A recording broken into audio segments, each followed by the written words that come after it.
সরকার কর্তৃক সার ও কীটনাশকের নির্ধারিত মূল্যে তোয়াক্কা না করে ফ্যাসিস্ট সরকার কর্তৃক নিয়োগপ্রাপ্ত ডিলারগণ কৃত্রিম সার সংকট তৈরি করে দীর্ঘদিন যাবৎ উচ্চ মূল্যে সার বিক্রয় করে আসছে। এই আলোকে কৃষকদের ন্যায্য অধিকার আদায়ের দাবিতে হাতীবান্ধা উপজেলা কৃষক দলের পক্ষ থেকে একটি মানববন্ধনে অংশগ্রহণ করেন গোতাবাড়ি ইউনিয়নের কৃষক দলের নেতৃবৃন্দ।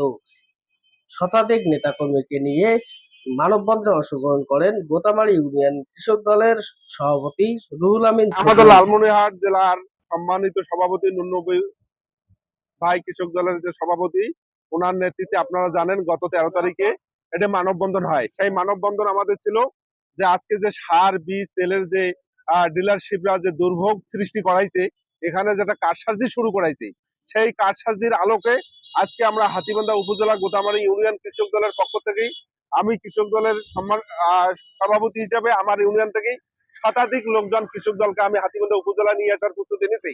এবং আমরা আজকে এই কৃষক দলের প্রস্তুতি থেকে আমরা আমরা হাতীবান্ধা উপজেলাবাসীর সমস্ত ডিলারশিপকে আমরা আহ্বান করব যে আমরা বিগত দিনে আপনারা যা করছেন, এখন আপনারা সরকারের রেট মোতাবেক আপনারা তেল সার বীজ কৃষককে দেওয়ার জন্য আমি বিশেষভাবে আহ্বান করতেছি ডিলারদের প্রতি।